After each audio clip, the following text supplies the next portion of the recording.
अपने आप को इस्लामिक लॉ की तरफ लेके आओ और कंप्लीट लेके आओ, और फिर आप देखो कि आपके पास हर सवाल का जवाब है या नहीं है।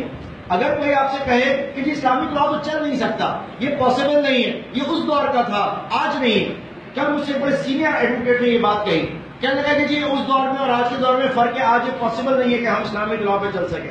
मैंने उनसे कहा ये कैसे मुमकिन है, आप कैसी मुझसे ये बात कर रहे हैं, कैसे हो सकता है आप कि आज वो चीज मुमकिन ना हो, क्योंकि जो बुनियादी बातें वो आपको बता दी गई हैं। इज्तिहाद आपका आज भी हो रहा है, बोला इज्तिहाद तो होता ही नहीं है। मैंने कहा आप कैसी बात कर रहे हैं, पार्लियामेंट इज्तिहादी की तो जगह है, जो असेंबली है वहां इज्तिहादी तो होता है, अपर हाउस लोअर हाउस में इज्तिहादी तो होता है, और क्या होता है। ये दूसरी बात है कि आपने उन अहलों को ऊपर बैठा रखा है तो वो इज्तिहाद नहीं कर सकते।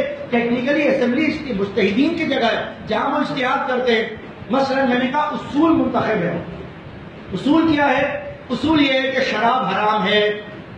पार्लियामेंट में ये मसला आ गया कि जनाब शराब हराम है, लेकिन भंग का फैसला हमें समझ नहीं आ रहा कि भंग को हम हलाल करें या हराम करें।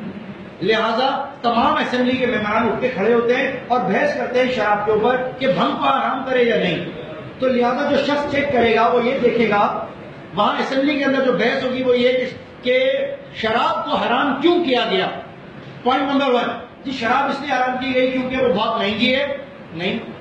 शराब इसलिए हराम की गई क्योंकि वो काले रंग की है? नहीं। शराब इसलिए हराम की गई क्योंकि उसमें बदबू आती है? नहीं। जनाब शराब इसलिए हराम की गई क्योंकि उसमें नशा पाया जाता है। तो एक और पार्लियामेंट का मेंबर उठ के कहेगा सर नशा तो चाय में भी होता है, तो उसको जवाब दिया जाएगा नहीं, नशा चाय के नशे में और शराब के नशे में फर्क है। जी क्या फर्क है? तो जवाब मिलेगा कि जी चाय का जो नशा है वो उस नशे से आपकी अकल जायल नहीं होती, शराब के नशे से अकल जायल होती है। लिहाजा साबित ये हुआ कि वो नशा जिससे अकल जायल हो जाए वो हराम है। ये बहस पार्लियामेंट में हो रही है ना कि जनाब नशा वो जो जिससे अकल जायल हो जाए वो हराम है।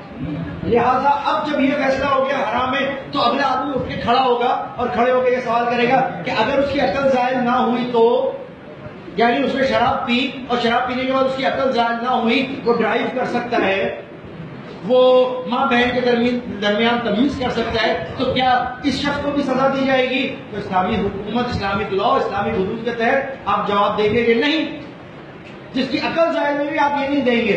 तो जनाब अगर आप उसको सजा नहीं देंगे तो क्या छोड़ देंगे? नहीं। कानून नंबर 2 मौजूद है कि फिर आप उसको ताजीर देंगे, तुम उसको ताजीर दोगे, ताजीर होगी। और ताजीर क्या है कि जनाब हद से कम उसको सजा दी जाएगी। ये इस्लामिक लॉ है। इस्लामिक लॉ है कि आप इन तरीकों से आप जो है वो अपनी खरीदो फरोख्त नहीं कर सकते, आप सूद नहीं ले सकते, आप किसी एक्स्ट्रा पैसे नहीं ले सकते, आप वगैरह वगैरह। कुरान में तो सिर्फ सूद को मना किया गया है। अब सूद की इल्लत आप देखते हो कि क्या है, क्यों मना किया गया है, तो आपको पता चलेगा सूद की इल्लत यह है कि एक तबका अमीर और एक तबका गरीब हो जाता है।